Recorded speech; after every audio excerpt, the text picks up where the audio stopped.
Picks and Parlays, and this is our live cap. We're kind of going to do a mashup of sports today. We've got a little NBA, little MLB, a little bit of hockey, so that's what we're doing. And my two cappers with me today are Nick Parsons from the Insiders Room. How's it going, Nick? It's going great. Looking forward to getting into this and hopefully giving out a few winning picks. Winner, winner, chicken dinner. How's it going, Cam Ross? How you doing? Yeah, it's going. We were all three here last night, so figured do it again. Everything's going pretty well. That is true. Yes, we were here last night. These two did the NHL Total Chaos. You can still catch that at picksandparlays.net on our YouTube or our Facebook page if you want to get those 5 free plays on the totals of some NHL games going on tonight. While I do have your attention, I want to throw out there we have a promo code. It's GOLF. GOLF will save you 20% off our entire Picks and Parlays site. That includes Nick Parson and Cam Ross's premium plays. So you want to check that out. And if you guys are just joining us, give us the thumbs up. We do need those likes, subscribes, ring the bell for notifications. That's how we roll. All right, so we're going to start this off with a little bit of MLB. We're talking Diamondbacks at the Rockies, Arizona minus 115, and a total of 11.5. What do we got going on here? Yeah, these two teams, they played last night. They went to, I think, the 13th inning. Both teams had numerous chances to win. More so, to me, the Rockies had more chances to win because I believe twice in extras, they were able to hold the Diamondbacks to no runs. And, with that rule where the runner starts on second base, you would imagine the home team's going to get a run in. Both pitchers in this game were atrocious to open the season. Bumgarner, he gave up 6 runs, 7 hits, only pitched 4 innings.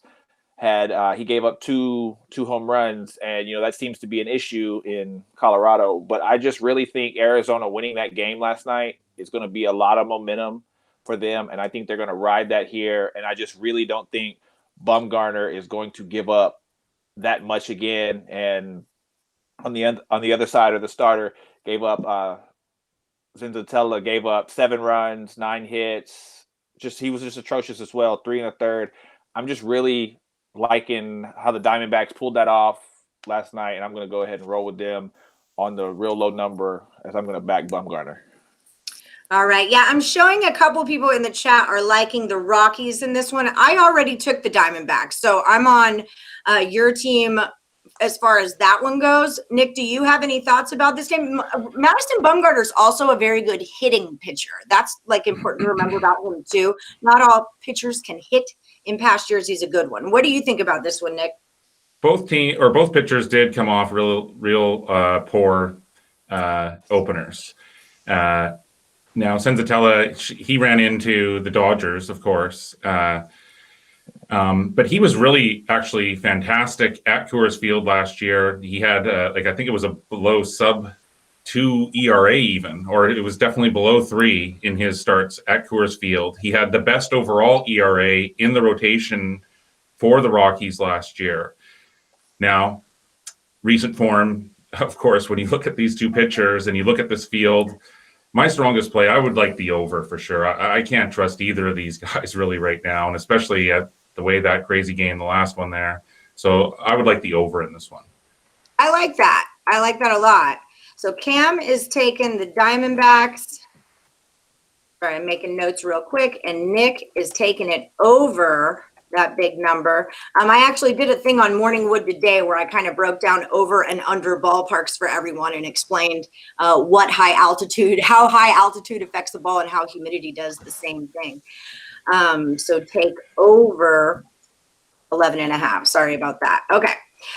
So up next, we're going to talk a little NBA. We're going to go with the Jazz at the Suns here. A lot of two-way action on this one in my chat this morning. Utah's the favorite -2. I've seen some 1.5s around. We've got a total of 227 is what it is. What do you got here, Nick? Yeah, we touched on this game last night, actually, Allie, and so I like Utah. I think that these teams are obviously extremely evenly matched. With a spread like this, obviously they are. Utah does play with revenge here, so that's a motivating factor working in their favor from the last time these teams met up. Utah has not been playing that well lately. It actually has won 2 of its last 3, but it's coming off a loss to Dallas, a real stinker there. It's lost 3 of the last 4 against the spread. As I say, it does play with revenge here. It has Portland the following night. That's at home. Now Phoenix, it also has a game the following night. That's at the Clippers, but instead of being at home, they're on the road. And so, yeah, I just think from a situational standpoint, it favors Utah a little bit more here, coming off the loss, playing with revenge, a tough game the following night. Phoenix on a quite a win streak, actually. 1, 2, 3, 4, 5, 6 in a row. So, yeah, this kind of sets up as a bit of a letdown spot for me. I'm going to take Utah. Utah it is. Okay. What do you got on this one, Cam? Anything? Yeah, I agree. That's actually one of my personal plays tonight. And, I think the Jazz, they're a shock to the league, but they're also very disrespected. Everybody says it's going to be the Nets versus the Lakers, the Nets versus the Lakers, the Nets versus the Lakers. And if you look, Utah has, overtaken them. They're the better team. And, the Suns, Chris Paul is gone out there, and he's a winner everywhere he goes. I think this is a good spot for the Jazz, and I do think they're going to get this win tonight. Okay, I'm also on the Jazz. So all right, we're doing good here, guys. I made some good decisions this morning. That's what I feel like. So we're going to move into the Celtics at the Knicks. Maybe Boston's the favorite here, -3, and the total is 209. Cam, what are you thinking on this? Yeah, both teams come in here at 25 and 26. The Celtics have been just atrocious compared to what they've been in the past this year. It's been a real letdown. And Kemba is currently listed as day-to-day. He's unknown for this game. But even without Kemba, no Fournier as well.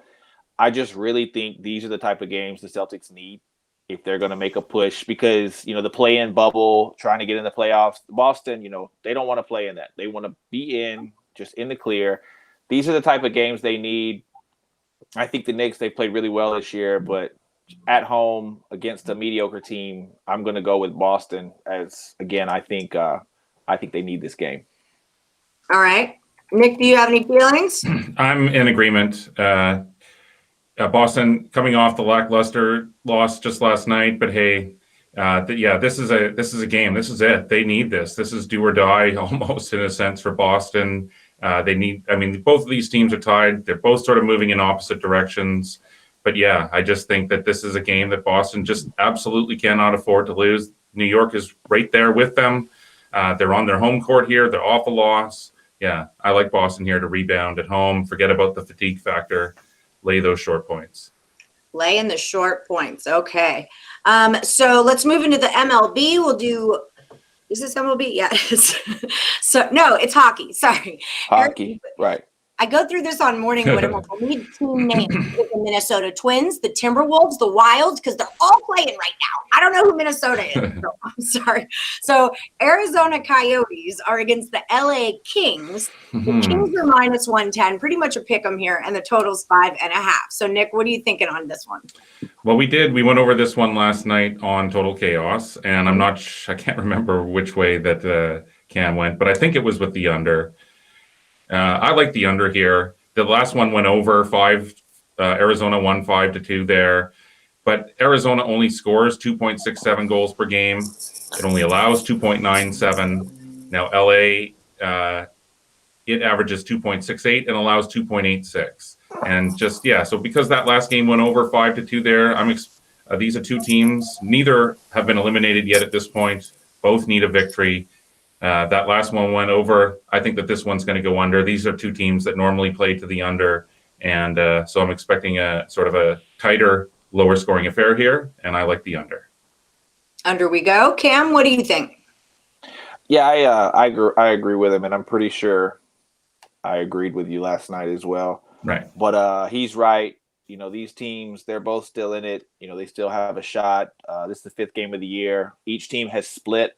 I do think the Coyotes can get this one done here and win again, but I do think it'll be more of a defensive battle. Both teams 2.6, under 2.7 goals a game. I think this one will go under.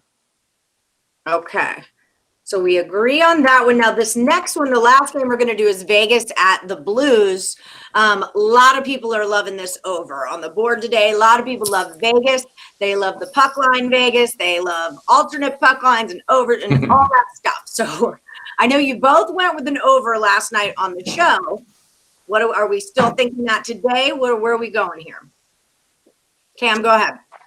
Oh, for sure. I for sure think this one's going over. I think Vegas, they just beat them just a few days ago, on the 5th, and Vegas themselves busted this total, 6-1. Yeah. St. Louis got one, but I think this is another game where Vegas is going to probably run it up. St. Louis may get another one, but the puck line, minus the 1.5, that's very realistic as well, because St. Louis has lost, I believe, 7 in a row. They just look atrocious, and they've just fallen off.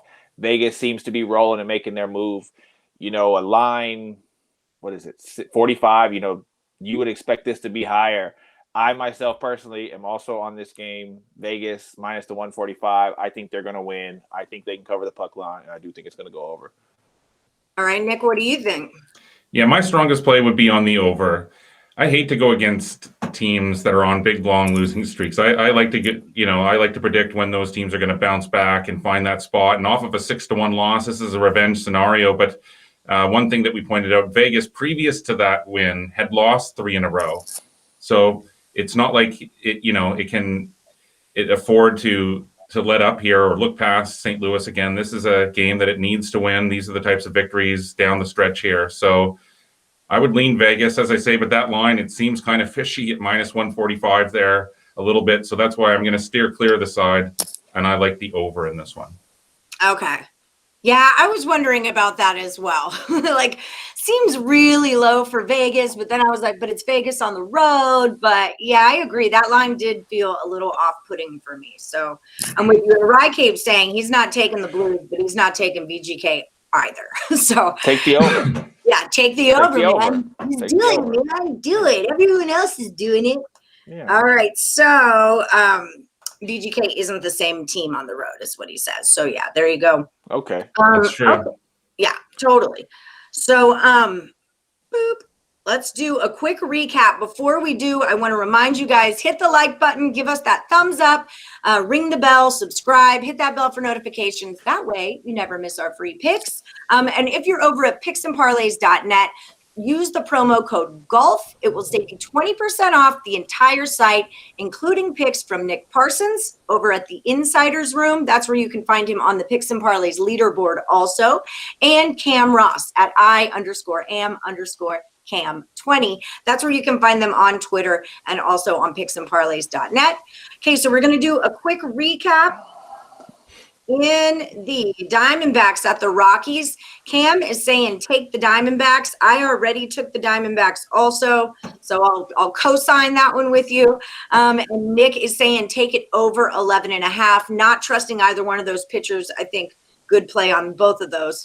In the Jazz at the Suns, you guys both agree we're going to roll with the Jazz minus the 2 points there. You guys also agree we should be on the Celtics short line -3. Big situation for them to be in right now. So Cam and Nick are both on the Celtics. And you guys agree on the under in the Coyotes at the Kings. 5.5 was the number there. You guys are both going under, and you're both going over in the VGK game. So we had a lot of agreement here, a lot of things that we agreed on. Those are good picks. Absolutely. Yeah. No, that's great. Our consensus picks have done really extremely well in all of our shows over the last year. So those are always our strongest whenever we agree. And so let's hope that keeps true with these ones. Keep on trucking right along. Exactly. Yeah. Well, guys, stay tuned later on tonight, 9 p.m. Eastern. We do have a Total Chaos NBA. The champ is Sean Higgs. He took down Chip Chirimbus 5-1. That's what it was. No, it's 5-0 to 1-4. That's what I'm trying to say to you. Sean was 5-0. That's what I'm Wow. trying to say. So yeah, swept the board on his Total Chaos NBA. He's going to be facing Dan Kaiser tonight. Tomorrow night, Sean Higgs had first dibs at Tim Earl for Major League Baseball. So we'll be doing that. And then on Friday, to replace college basketball, I'm going to be doing a kind of a mashup I'm going to do for Total Chaos. So 2 NHL, 2 NBA, and 2 MLB. All 6 of those free picks will be in one Total Chaos. So that will be a fun one. We'll see how that goes. Sounds good. Absolutely. Yeah, it will be. Okay, guys, so don't forget, thumbs up, hit the like button, like, subscribe, ring the bell for notifications, and stay tuned tonight for Total Chaos NBA with Sean Higgs and Dan Kaiser. Bye, guys. See you next See you time. later. Thanks, Ali. See you. See you, Good luck, Cam. everybody.